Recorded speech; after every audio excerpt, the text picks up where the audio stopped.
ஆதி என்னும் பராபரையே அன்பான மனோன்மணியே ஜோதி என்னும் பஞ்சகத்தாலே சொற்பெரிய கரிமுகனே தீது நீக்கும் கந்தவளே திருத்துகின்ற குருநாதர்களே 18 சித்தர்களே பண்பான பரமசிவமே ஓதியே ஜோதிடங்கள் உரைப்பதற்கு நாத விந்து வடிவாக நல்ல துணை ஆவீரே.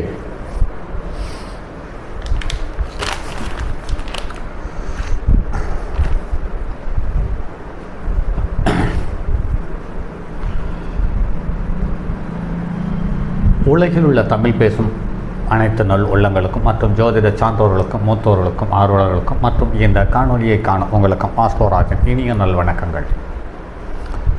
ஜோதிடம், ஆன்மீகம், வாழ்வியல், மருத்துவம் என்ற 4 தலைப்புகளிலிருந்து தொடர் காணொலிகளாக கொடுத்து வருகிறோம். அந்த வகையில் முதலில் இருதார யோகம் சார்ந்த வீடியோவை எடுத்திருந்தோம், அதாவது காணொலியை எடுத்திருந்தோம். அடுத்து காதல் திருமணங்கள் எந்த கிரகம் எந்த நிலையில் இருந்தால் காதலை தருகிறது, காதல் திருமணம் எவ்வாறு அமைகிறது என்பது சார்ந்த தகவலை தரக்கூடிய பதிவாக 12 காணொலிகள் கொடுத்திருந்தோம். அடுத்து தற்போது கலப்பு திருமணம் எப்படி நடக்கும், எந்த கிரகங்கள் நடத்தி வைக்கும் எப்படி என்ற தகவலை தரும் காணொலியாக இன்று ஒரு ஜாதகம், அந்த ஜாதகத்தில் திருமணம் எப்போது நடந்தது, அது எப்படி நடந்தது, காதல் திருமணமா வேறு இனமா என்பது சார்ந்த தகவலை பார்ப்போம். அதற்கு ஒரு எடுத்துக்காட்டு ஜாதகம். இந்த ஜாதகம் உலகம் முழுவதும் அறியப்பட்ட ஒரு ஜாதகம். அதனால் இந்த ஜாதகத்தை முழுமையாக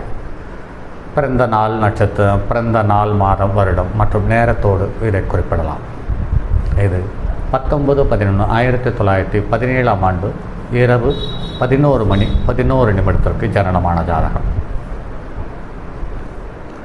இதில் லக்கணத்தில் சனி, கடக லக்கணம், லக்கணத்துக்கு 2இல் செவ்வாய், லக்கணத்துக்கு 5வது இடத்தில் சூரியனும் புதனும், 6வது இடத்தில் சுக்கிரன் ராகு, 7வது இடத்தில் சந்திரன், 11வது இடத்தில் குரு வக்கரம், 12வது இடத்தில் கேது.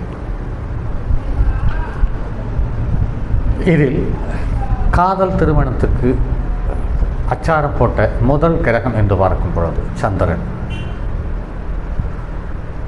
லக்கணத்துக்கு 7ஆம் இடத்தில் சந்திரன் இருந்தாலே இந்த சந்திரனுக்கு சனி செவ்வாய் சம்பந்தப்பட்ட தொடர்பு,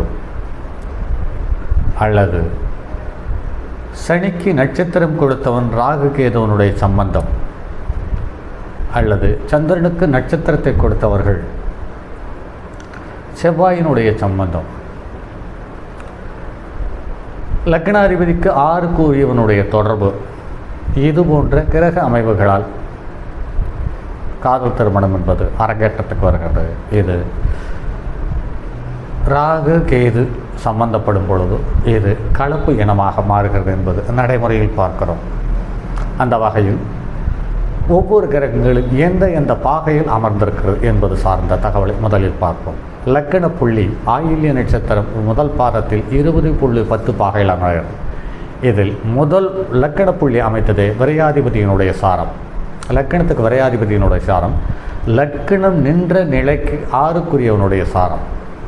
இது லக்கணாதிபதி லக்கணம் நின்ற நிலைக்கு 5ஆம் இடத்திலிருந்து விரையாதிபதி 5ஆம் இடத்தில் இருக்கிறான். ஆக புதனுடைய வலு இங்கு கூடுதலாகிறது. ஸோ புதன் என்பவன் தனித்து விடப்பட்ட ஒரு குழந்தை. அது பலவிதமான அனுபவங்களை கொண்டு வளர்ந்து புதன் என்ற ஒரு அதீத புத்திசாலியாக மாறுகிறது. ஆக புதன் எந்த ஜாதகத்தில் வலுவாக இருக்கிறதோ அந்த ஜாதகத்தில் முடிவெடுக்கும் தன்மையை லக்னாதிபதியோ அல்லது அந்த ஜாதகத்துக்கு உரியவனோ அதை முடிவு செய்கிறார்கள் என்பது நிறைய ஜாதகத்தில் பார்த்திருக்கிறோம். அடுத்து சூரியன் அனுச நட்சத்திரம் முதல் பாதத்தில் 4.14 பாகையில் இருக்கிறது. இந்த சூரியன் நட்பு வீட்டிலிருந்து நட்பு கிரகத்தால் பார்க்க பெற்றாலும் பகை கிரகத்தினுடைய சாரம் பெற்றிருக்கிறது. அடுத்து சந்திரன் என்று பார்க்கும் பொழுது உத்திராடம் 3ஆம் பாதத்தில் 5.42 பாகையை பெற்றிருக்கிறது. இது லக்கணத்துக்கு 2ஆம் இடத்துக்குரிய தனஸ்தானத்துக்குரிய கிரகம் என்று பார்த்தாலுமே கூட இந்த சரலக்கணங்களுக்கு 2-7க்குரிய ஒரு மாரகாதிபதி என்பதையும் இங்கு கருத்தில் கொள்ள வேண்டியதாக இருக்கிறது. ஆக இங்கு 2-7க்குரியவர்களும் 1-2க்குரியவனுடைய தொடர்பு என்பது சற்று அதீதமான தன்னம்பிக்கையும் தைரியத்தையும் தந்து விடுகிறது. இதற்கு காரணம் செவ்வாயினுடைய வீட்டில் சூரியன் இருந்து சூரியன் செவ்வாய் தொடர்பு, இந்த சூரியனுக்கு 7ஆம் இடத்தில் குரு வக்ரம் பெற்று பார்த்ததனால் சிவராஜ யோகத்தில் இருக்கிறார். ஆக இந்த ஜாதகர் வலுவான அரசியல்வாதியும் அது மட்டும் இல்லாமல் அதிகார தோரணை உள்ளவங்களாகவும் வாழ்ந்திருக்கிறார்கள். அடுத்து புதன் அனுச நட்சத்திரம், செவ்வாய் பூர நட்சத்திரம் முதல் பாதத்தில் இருக்கிறது. 16.29 பாகை பெற்றிருக்கிறது. செவ்வாய் லக்கணத்துக்கு 2ஆம் இடத்தில் 5க்குரிய லக்கணத்துக்கு 2ஆம் இடத்தில் இருப்பதால் காதல் திருமணம் என்பதை சுலபமாக காதல் மூலமாக ஏற்படுத்தி தருவதற்கான வாய்ப்பை உண்டு பண்ணி தந்து விடுகிறது. அதாவது 5க்குரியவன் பலம் பெற்றதால் இங்கு காதல் திருமணம் அரங்கேற்றத்துக்கு வந்தது. அடுத்தது புதன் அனுச நட்சத்திரம் 4ஆம் பாதம். பாருங்கள் நண்பர்களே, சனி ஆயில்ய நட்சத்திரத்தில் இருக்கிறது, புதன் அனுச நட்சத்திரத்தில் இருக்குது. சனியும் புதனும் சார பரிவர்த்தனை பெற்று எந்த ஒரு முடிவையும் தீர்க்கமாக எடுத்திருக்கிறார்கள். சார பரிவர்த்தனை பெற்றால் ரகசியங்கள் பாதுகாக்கும் மனோநிலையோடு இருப்பார்கள். ஆக இவர்கள் ஒரு ராஜதந்திரியாகவும் அமைந்திருந்தார்கள் என்பதை இவர்களுடைய காணொலியின் இறுதியில் இவர் யார் என்பது சார்ந்த தகவலை சொல்லும் பொழுது அனைத்தையும் ஆமோதிக்கக்கூடிய நிலையில் இருப்பீர்கள். அடுத்தது குரு ரோகிணி நட்சத்திரத்தினுடைய சாரத்தில் இருக்கிறது. அந்த குரு ரோகிணி நட்சத்திரத்தில் சாரத்தில் இருந்து நட்சத்திரத்தை கொடுத்த கிரகம் அவனுக்கு திரிகோணத்தில் அமர்ந்து குருவனுடைய பார்வை பெறுகிறது. ஆக வாழ்நாள் முழுவதுமே இவர் ஒரு அருமையான குருச்சந்திர யோகத்தில் பிறந்தவர் என்பதால் இவருக்கு ஒரு கௌரவம் மரியாதையும் அவங்களுடைய இறப்பு வரை இருந்தது என்பது நிதர்சனமான உண்மை. அடுத்து சுக்கிரன் பூராட நட்சத்திரம் 3ஆம் பாகத்தில் இருக்கிறது. 21.7 பாகையை பெற்றிருக்கிறது. ஆக இந்த ஜாதகத்தில் சுக்கிரன் மட்டுமே தன்னுடைய சுயசாரத்திலிருந்து எல்லாவற்றையும் அனுசரித்து கடைசியில் அதிகாரபூர்வமுள்ள அசூர குருவாக மாறி இருந்திருக்கிறார் இந்த பெண். அடுத்து சனி ஆயில்ய நட்சத்திரத்தில் இருக்கிறது. ஆக சனியும் புதனும் ஏற்கனவே சொன்னோம் சார பரிவர்த்தனைகள் இருக்கிறது. ஆக 7க்குரியவன் என்பவன் அவ்வளவு சிறப்பானவன் அல்ல என்பதையும், ஏன் என்று கேட்டால் சனி ஆயில்ய நட்சத்திரத்திலிருந்து சனி நின்ற வீட்டுக்கு 5ஆம் இடத்தில் நீர் வீட்டிலேயே இருக்கிறது. ஆக சூரியனும் புதனும் ஒன்று சேர்ந்து சனியினுடைய காரகத்துவத்தை ஏற்ற இறக்கம் அல்லது பாதிப்புக்குரியவராகவோ அல்லது டம்மி பீஸாகவோ மாற்றியது என்பது அனுபவத்தில் தெரிய வருகிறது. ராகு மூல நட்சத்திரம் 4ஆம் பாதத்தில் இருக்கிறது. 10.40 பாகையை பெற்றிருக்கிறது. கேது திருவாதிரை நட்சத்திரத்தில் இருக்கிறது. திருவாதிரை நட்சத்திரம் 2ஆம் பாதத்தில் இருக்குது. 10.40 பாகையை பெற்றிருக்கிறது. இவர்கள் சூரியனுடைய நட்சத்திரத்தில் உத்திராடத்தில் ஜனனமானதால் இவர்களுக்கு சூரிய திசை ஆரம்பம் என்று பார்க்கும் பொழுது 1 வருடம் 11 மாதம் 6 நாள். அடுத்து இவர்கள் திருமணம் செய்து வைத்தது என்று பார்க்கும் பொழுது ராகு திசை புதன் புத்தி திருமணத்தை செய்து வைத்திருக்கிறது. ஆக இளவயதில் திருமணம், அது காதல் திருமணம். அதற்கடுத்தது 1-7க்குரியவர்கள் எதிரியாக இருந்து பரிவர்த்தனை பெறுவது என்பது வாழ்க்கை துணையோடு அதிக காலம் வாழுவதற்கான சந்தர்ப்ப சூழ்நிலை உண்டு பண்ணி தருவதற்கான வாய்ப்பில்லை. அதையும் இந்த ஜாதகத்தில் குழந்தைகள் பிறந்த பிறகு வாழ்க்கை துணையோடு இருந்த கசப்பால் கணவன் மனைவி பிரிந்து விட்டார்கள் என்பதையும் நடைமுறை அனுபவத்தில் தெரிய வருகிறது. இத்தனையும் சொல்லிவிடுகிறோம்.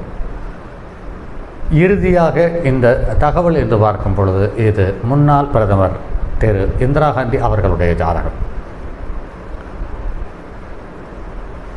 லக்கினத்துக்கு 6க்குரியவன் 11ஆம் இடத்தில் இருக்கிறான். இந்த குரு சூரியனுடைய மாரகாதிபதியினுடைய நேரடி பார்வையில் இருக்கிறது.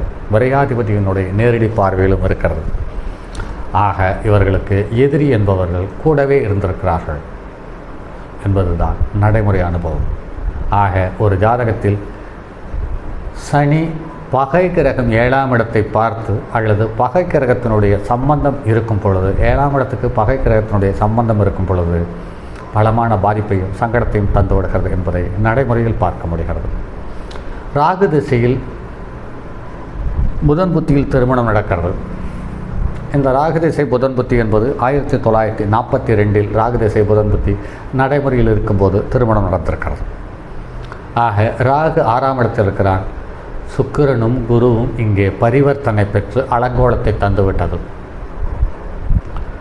இந்த ஜாதகத்தில் பாருங்கள் நண்பர்களே, 3 பரிவர்த்தனை இருக்கிறது. குருவும் சுக்கிரனும் பரிவர்த்தனை, சனியும் சந்திரனும் பரிவர்த்தனை, சூரியனும் செவ்வாயும் பரிவர்த்தனை. இப்படிப்பட்ட பரிவர்த்தனைகள் எந்த அளவுக்கு இவர்களுக்கு அமோகமான கௌரவமான செல்வாக்கையும் அதிகாரத்தையும் தந்தது. அந்த அதிகார தோரணை உள்ளவர்களாலே இவர்கள் பாதிக்கப்பட்டார்கள் அல்லது அந்திம கால நிகழ்வுகளை சந்தித்தார்கள் என்பதை இங்கு ஞாபகப்படுத்த வேண்டியதாக இருக்கிறது. ஆக ஒரு ஜாதகத்தில் பரிவர்த்தனை என்பது ஒருவித யோகத்தை தந்தாலுமே கூட இந்த பரிவர்த்தனை என்பது நம் கூட துணையில் நமக்காக நம்முடன் இருப்பவர்களாலே ஏமாறப் போகிறோம் அல்லது பாதிக்கப்பட போகிறோம் என்பதை பரிவர்த்தனை காட்டுகிறது. பொதுவாகவே பரிவர்த்தனை என்பது ஒரு ஜாதகத்தில் இருக்கும் பொழுது எந்த ஒரு செயலை ஆரம்பிக்கிறார்களோ அந்த செயல்களோடு அவர்கள் நின்று விடுவதில்லை. அந்த செயல்கள் அவர்களுக்கு பெரிய மாற்றத்தையும் அந்த மாற்றத்தின் மூலம் ஒரு ஏற்றத்தையும் செல்வாக்கையும் தந்து விடுகிறது. ஆனால் அந்திம காலத்தில் அதே பரிவர்த்தனை அவர்களுக்கு கடைசி பயணத்துக்கான சூழ்நிலையை உண்டு பண்ணி தந்து விடுகிறது என்பதுதான் நடைமுறையில் பார்த்திருக்கிறோம். இந்த ஜாதகம் பல படிப்பினைகளை தரக்கூடிய ஒரு அற்புதமான ஜாதகம். மீண்டும் ஒரு முறை சொல்லிக்கொள்கிறேன். 19/11/1917 இரவு 11:11 அலகாபாத்தில் ஜனனம். இது திருமதி இந்திரா காந்தியினுடைய ஜாதகம். அடுத்து கலப்பு இன ஜாதகத்தில் இவரது முதல் புதல்வனான ராஜீவ்காந்தியினுடைய ஜாதகத்தை பார்ப்போம். அதுவரை உங்களிடமிருந்து விடைபெறுவது உங்கள் அன்பு நண்பன் எம் ராஜரத்தினம். தங்கமான் மழுவோடேந்தி தன்மதி தலையில் கொண்டோர் மங்கையர் பதிக்கச் சொன்ன மாமொழி ஜோதிடத்தை இங்கு யாம் உரைப்பதற்கோர் எமை என்னும் பிழை வராமல் காக்க செங்கன் மால் மருகன் யானைச்சிறன் பதம் காப்பதாமே.